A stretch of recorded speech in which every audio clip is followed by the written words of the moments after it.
நம்ம பார்க்க போகிறது என்னென்னா நம்பர் ஆஃப் என்க்ளேவ்ஸ். இது வந்து ஒரு கிராஃப் ப்ராப்ளம். இந்த ப்ராப்ளமில் என்ன கொடுத்துருப்பாங்கன்னா பைனரி மேட்ரிக்ஸ் கொடுத்துருப்பாங்க, அதாவது 0ஆலையும் 1ஆலையும் ஆன மேட்ரிக்ஸ் கொடுத்துருப்பாங்க. இதில் நம்ம என்ன கவனிக்கணும்னா நம்பர் ஆஃப் என்க்ளேவ்ஸ் அப்படின்னு என்னென்னா, இப்போது என்க்ளேவ்ஸ்னால் இப்போ இந்த 1ங்கிறது லேண்டுன்னு வச்சுக்கோங்க, இந்த 0ங்கிறது வாட்டர்னு வச்சுக்கோங்க. இந்த ஒரு எத்தனை இப்போது வந்து ஐலாண்ட்னா என்னது, லேண்டு நடுவில் இருக்கும், அதை சுற்றி வாட்டர் இருக்குமா. இப்போ அதேமாரி இது ஃபுல்லாக என்க்ளோஸ்டாக இருக்கணும். இந்த லேண்டை சுற்றி வாட்டர், அதாவது இந்த ஜீரோஸ் வந்து என்க்ளோஸ்டாக இருக்கணும். அப்படி இருந்துச்சுன்னா அந்த லேண்டோட இப்போ எத்தனை நம்பர் ஆஃப் ஒன்ஸ் இருக்குதுன்னு நம்ம வந்து ரிட்டர்ன் பண்ணணும். இப்போ இதில் பார்த்தீங்கன்னா 4 நம்பர் ஆஃப் ஒன்ஸ் இருக்குது, ஓகேங்களா. இப்போ இதில் பார்த்தீங்கன்னா இந்த 4 ஒன்ஸ் தான் ஆன்சராக இருக்கும் இந்த மேட்ரிக்ஸில். ஏன்னா மேலேயும் என்க்ளோஸ்ட் ஆகுது, கீழேயும் சைட்ல என்க்ளோஸ்ட் ஆகுது, கீழே என்க்ளோஸ்ட் ஆகுது, லெஃப்ட் சைட்லேயும் என்க்ளோஸ்ட் ஆகுது. ஸோ நம்ம இது வந்து ஃபுல்லாக என்க்ளோஸ்டாக இருக்குது, எந்த இது கூட கனெக்டடாக இல்லை. ஏன்னா இதில் வந்து இப்போ நீங்கள் கேட்கலாம், இப்போ இந்த ஒன்றும் பக்கத்து பக்கத்தில் இருக்குது, ஸோ இது வந்து அவுட்டரில் இருக்குதே, என்க்ளோஸ்டாக இல்லையேன்னு நீங்கள் கேட்கலாம். ஆனால் இந்த ப்ராப்ளமில் நம்மளுக்கு வந்து ஒன்லி 4 டைரக்ஷன் மட்டும்தான் அலோடு. அப்பு, டவுனு, ரைட்டு, லெஃப்ட், இது மட்டும் தான் நம்மளுக்கு அலௌடு. ஸோ இது வந்து டயகனல் கனெக்ஷன்ஸா, இப்போ இது அலௌடு கிடையாது. ஸோ நம்மளுக்கு என்னன்னா இந்த மேட்ரிக்ஸுக்கு வந்து ஆன்சர் 4 தான். ஏன்னா இது மேலேயும் சுற்றி இதெல்லாம் கனெக்ட். இந்த இடத்துல பார்த்தீங்கன்னா இது லேண்டு தான், ஆனால் இதை வந்து கவர் ஆகலை. பார்த்தீங்களா, சரௌண்டட் பை கவர், அதாவது வாட்டரால் கவர் ஆகலை, அதாவது ஜீரோஸால் கவர் ஆகலை. அப்போது இது வந்து பவுண்டரிக்கு வெளியில் வந்துருச்சு. நம்மளுக்கு என்ன கேட்குறாங்க, ஒரு ஐலாண்டு மாதிரி சுற்றி வாட்டராக இருக்கிற இடத்துல அதில் எத்தனை நம்பர் ஆஃப் ஒன்ஸ் இருக்குதுன்னு கேட்குறாங்க. இப்போ இது பார்த்தீங்கன்னா இது வந்து இது அங்கே பாருங்களா, இது கீழே வந்து வாட்டர் கவர் ஆகலை, ஸோ நம்ம இதை எடுக்க முடியாது. அதேமாதிரி இந்த சைடு பார்த்தீங்கன்னா இங்கேயும் கவர் ஆகலை ஜீரோஸு, அதனால் நம்ம எடுக்க முடியாது. இப்போது இதோட அப்ரோச் என்னன்னு பார்த்தீங்கன்னா, ஃபஸ்ட்டு இதே இந்த இடத்துல இப்போ இந்த கண்டிஷனில் பார்த்தீங்கன்னா, இப்போ இந்த இடத்துல 1 வந்துருச்சுன்னு வச்சுக்கோங்களேன். அப்போது இது எதுவுமே நம்ம எடுக்க முடியாது. ஏன்னா இந்த 1க்கு இதை சுற்றி நம்ம இங்கே 0 0 0 0ன்னு இருந்தால் மட்டும்தான் இது இந்த சரௌண்டிங் வந்து என்க்ளோஸ்டாக இருக்குது. அப்படி இல்லை, இந்த இடத்துல ஜீரோஸே இல்லை, இது வந்து அவுட்டர் பாடி, அதாவது பவுண்டரிக்கு மேலே எதுவுமே இல்லை அப்படிங்கிற பட்சத்தில் இது என்க்ளோஸ்டாக இல்லை. நம்மளுக்கு என்ன கேட்குறாங்கன்னா, என்க்ளோஸ்டாக இருக்கிறது மட்டும்தான் நம்மளுக்கு வந்து ஆன்சரை ரிட்டர்ன் பண்ணணும். அதில் இருக்கிற எத்தனை நம்பர் ஆஃப் கவுண்ட்டில் 1 இருக்குதோ அதை ரிட்டர்ன் பண்ணணும். இப்போது இதோட அப்ரோச் எப்படி இருக்குன்னு பார்த்தீங்கன்னா, ஃபஸ்ட்டு பவுண்டரி கூட எது அட்டாச் ஆகிருக்குதோ, பவுண்டரி கூட ஏதாவது ஒரு 1 இருந்து அந்த 1 கூட எது அட்டாச் ஆயிருந்தாலுமே அதை நம்ம வந்து கவுண்ட் பண்ண முடியாது.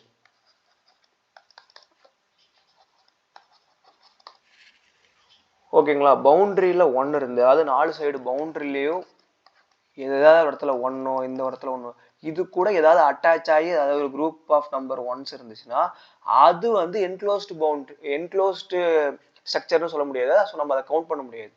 ஸோ நம்ம இப்போ நம்மளோட அப்ரோச் என்னவா இருக்குன்னா, எதெல்லாம் பவுண்டரி கூட அட்டாச் ஆகலையோ அதை மட்டும் கவுண்ட் பண்ணி, அந்த நம்பர் ஆஃப் ஒன்ஸை மட்டும் அந்த மேட்ரிக்ஸில் கவுண்ட் பண்ணி ரிட்டர்ன் பண்ணுறதா நம்மளோட ஆன்சராக இருக்கும்.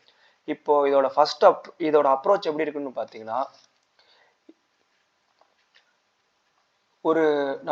இதுக்கு வந்து நம்ம ஆக்சுவலாக வந்து பிஎஃப்எஸ் எடுத்துக்கலாம். பிஎஃப்எஸ் மாதிரி தான் இதோட அப்ரோச் இருக்கும். அதாவது கியூ விசிட்டட் அரே.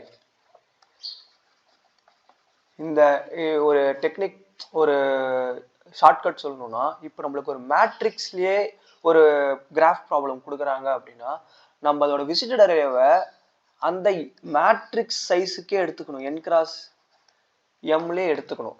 ஏன்னா நம்மளுக்கு அப்போ தான் ஈஸியாக இருக்கும். இதே நம்மளுக்கு வந்து ஒரு கிராஃப் ஸ்ட்ரக்சரில் இப்படி கொடுக்குறாங்கன்னா, அப்போ நம்ம வந்து வெறும் ஒரு 1D மேட்ரிக்ஸாக எடுத்தால் போதும். ஏன்னா அதோட விசிட்டடோட இதெல்லாம் நம்ம ஆக்சுவலாக எதுக்கு எடுக்கிறோம்னா, திரும்ப திரும்ப லூப் ஆகாமல் இன்ஃபினிட் லூப் ஆகாம தடுக்கிறதுக்கு தான் இதெல்லாம் எடுக்கிறோம். ஓவர் டூ ஆகிட்டே இருக்கக்கூடாது இல்லை. ஸோ நம்ம அதுக்கோசரம் தான் இதை எடுக்கிறோம். இப்போ ஏற்கனவே விசிட் ஆயிருந்துச்சுன்னா அதை செக் பண்ண தேவையில்லை. ஏற்கனவே இதை விசிட் பண்ணிட்டேன், நீ செக் பண்ணாத, அந்த மாதிரி சொல்றதுக்கு தான். இப்போ இதே மேட்ரிக்ஸாக கொடுத்தாங்கன்னா என்ன பண்ணணும்னா, ஒரு மேட்ரிக்ஸே வந்து ஒரு விசிட்டட் அரேவா எடுத்துக்கணும்.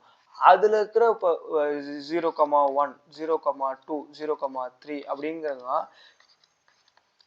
இப்போ நம்ம அந்த இப்போ கிரிட்ல வந்து 1 இருந்துச்சுன்னா அந்த இடத்துல மார்க் பண்ணிட்டே வரணும். ஸோ நம்ம அதை திருப்பி நம்ம வந்து செக் பண்ண தேவையில்லை.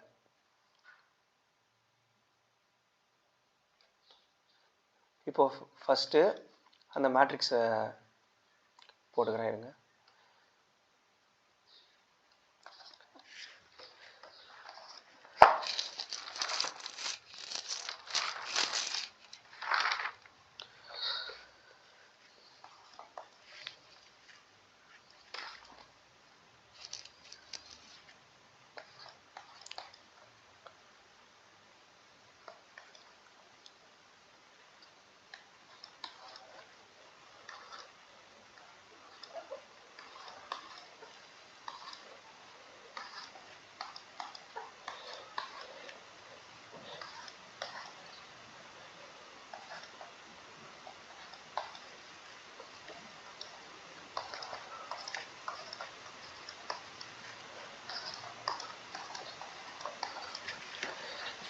போட்டுக்கிட்டாச்சு. இப்போ நம்ம என்ன எடுத்துக்க சொன்னேன் நான் ஃபர்ஸ்ட்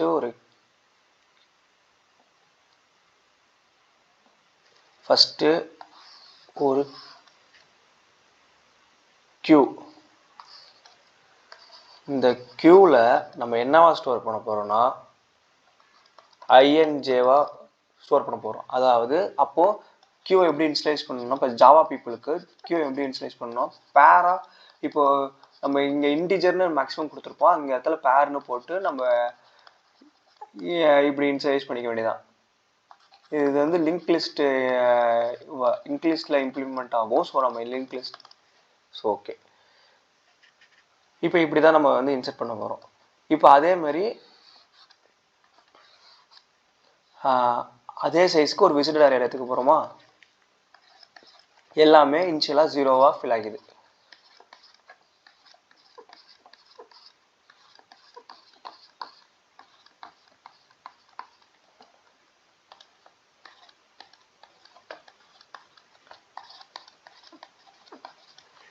ஓகேங்களா. இப்போ நம்ம பவுண்டரியில நான் என்ன சொன்னேன், இப்போ பவுண்டரி கூட எது அட்டாச் ஆயிருக்குதோ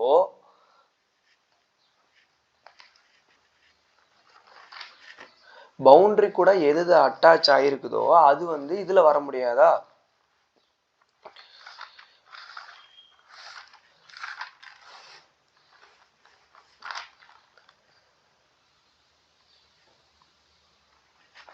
ஓகே, இப்போ பவுண்டரி கூட எது அட்டாச் ஆகாம இருக்குது. அப்போ ஃபர்ஸ்ட் இந்த இப்படி ஒரு லூப் எடுத்து அது டாப் ரோவை எடுக்கணும். அப்புறம் ஃபர்ஸ்ட் ரோ எடுக்கணும், ஃபர்ஸ்ட் காலம் எடுக்கணும். அப்புறம் லாஸ்ட் காலம். இப்போ ஃபர்ஸ்ட் ரோ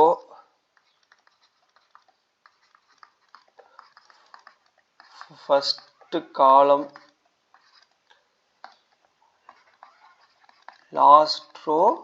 லாஸ்ட் காலம் வந்து லூப் பண்ணணும். இப்போ இந்த லூப் பண்ணும்போது எங்கெங்கெல்லாம் கிரிட்ல 1 வருதோ அந்த இடத்தெல்லாம் வந்து நம்ம மார்க் பண்ணி வச்சுக்கணும் விசிட்டர் அரேல.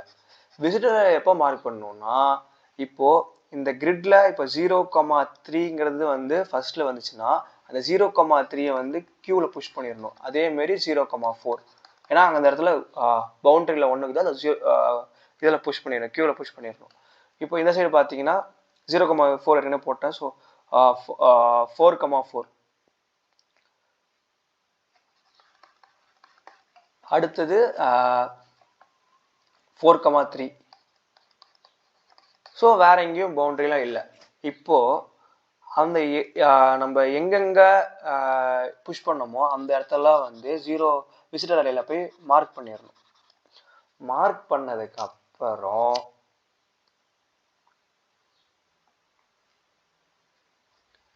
இப்போ அந்த விசிட்டட் அரேல இருக்கிற ஃபர்ஸ்ட் 0,3 எடுத்துக்கிட்டு இதை வந்து 4 டைரக்ஷன்ஸ்லயும் செக் பண்ணணும்.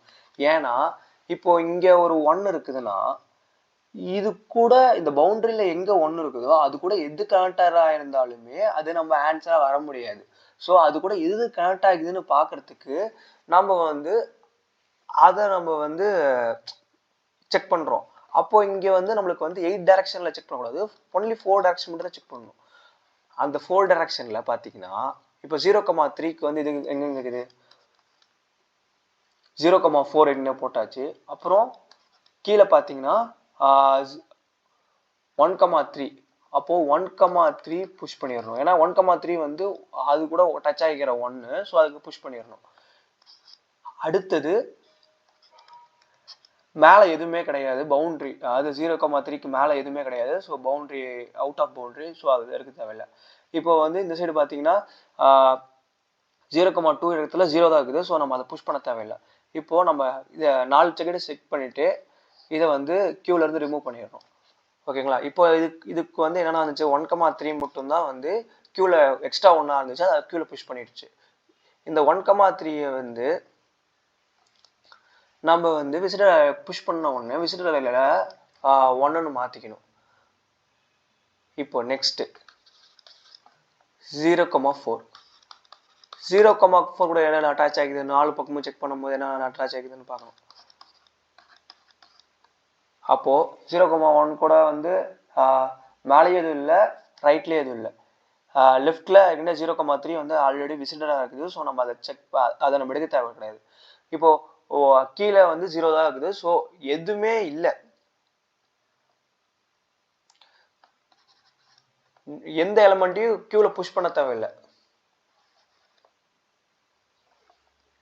சாரி, கொஞ்சம்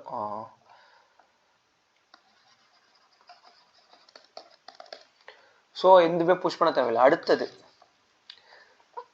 இப்போ இது எல்லாம் செக் பண்ணிட்டோமா, அப்போ அடிச்சு விட்டுரும். இப்போ 4,4 கூட செக் பண்ணணும். 4,4ல 4 டைரக்ஷன்லையும் செக் பண்ணணும். 4 டைரக்ஷன்ல செக் பண்ணும்போது என்னென்ன வருது, இப்போ 4,4 4 டைரக்ஷன்ல செக் பண்ணும்போது இது ஏற்கனவே நம்ம கியூல போட்டிருக்கிறதுனால நம்ம 4,3 போட தேவையில்லை. இல்லை ரைட்ல ஒன்றும் இல்லை, பாட்டம்லேயே ஒன்றும் இல்லை, அப்ல 0 தான் இருக்குது. ஸோ அதை போட தேவையில்லை. ரைட்ல ஆல்ரெடி விசிட்டா இருக்குது, ஸோ அதையும் போட தேவையில்லை. இப்போ இதுலேயும் நோ எலமெண்ட்.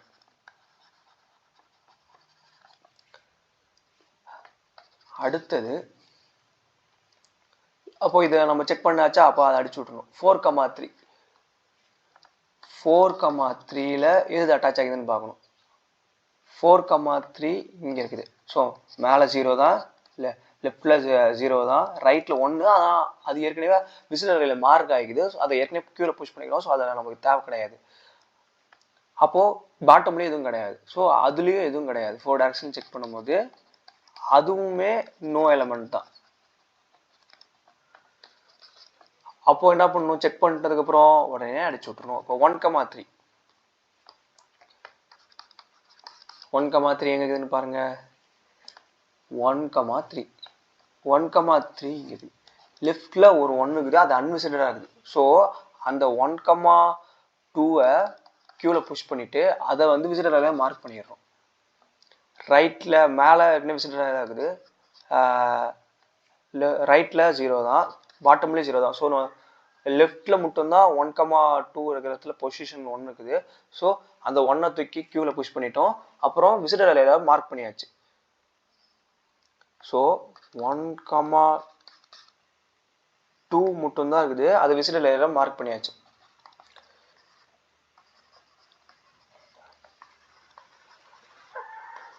மார்க் அண்டு கியூல புஷ் பண்ணுமா, கியூல புஷ் பண்ணியாச்சு. புஷ் பண்ணதுக்கப்புறம் 1,3 முடிச்சு. இப்போ 1,2 1,2 கூட என்னென்ன இருக்குது, 4 செக் பண்ணும்போது 1,2ல ரைட்ல இது இருக்குது 1,3, அது 1 தான். ஆனால் ஏற்கனவே அது விசிட்டர் அறையில் மார்க் ஆகிடுது. ஸோ அதை நம்ம பற்றி ஒரி பண்ணி தேவையில்லை. மேலே 0 தான், லெஃப்டில் 0 தான், கீழே 0 தான். ஸோ மொத்தமும் முடிஞ்சிருச்சு.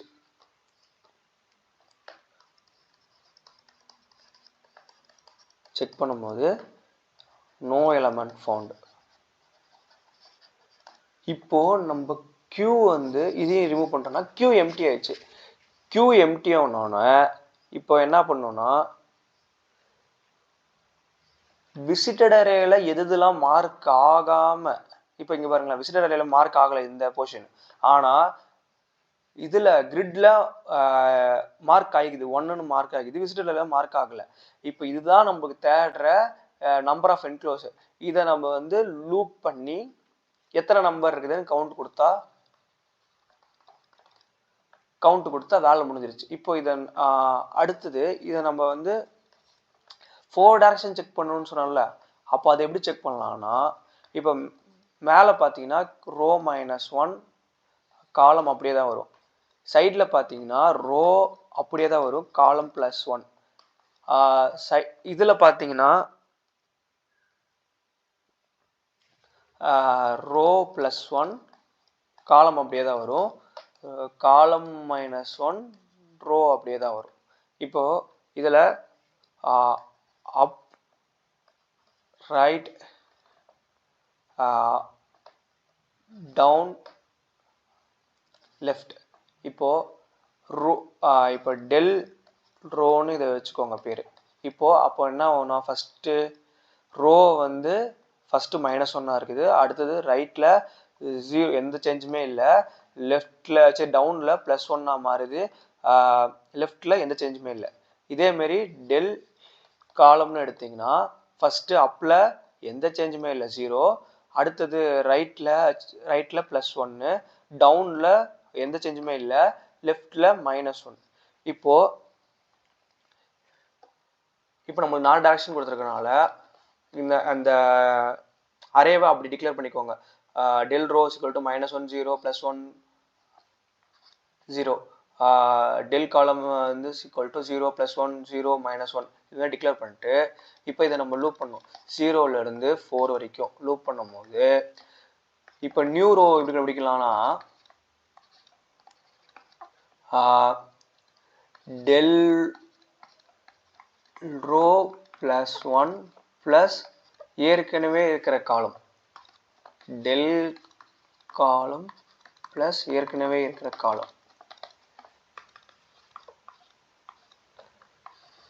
இப்படி பண்ணா உங்களுக்கு புது ரோ புது காலம் கிடைச்சிரும். இந்த புது ரோ புது காலம் 1 இருக்கா, அது வந்து பவுண்டரி கண்டிஷனுக்கு இது வந்து பவுண்டரியோட வெளியில் இருக்குதா, 0வோட அதிகமா இருக்குதா, என்னோட கம்மியா, 0வோட அதிகமாகுதா என்னோட கம்மியாகுதா, இது வந்து 0வோட அதிகமாகுதா என்னோட கம்மியாகுதா, இது வந்து கிரிட்ல 1 இருக்குதா, விசிட்டர் அரேல மார்க் ஆகலையா, அப்போ கியூல புஷ் பண்ணு.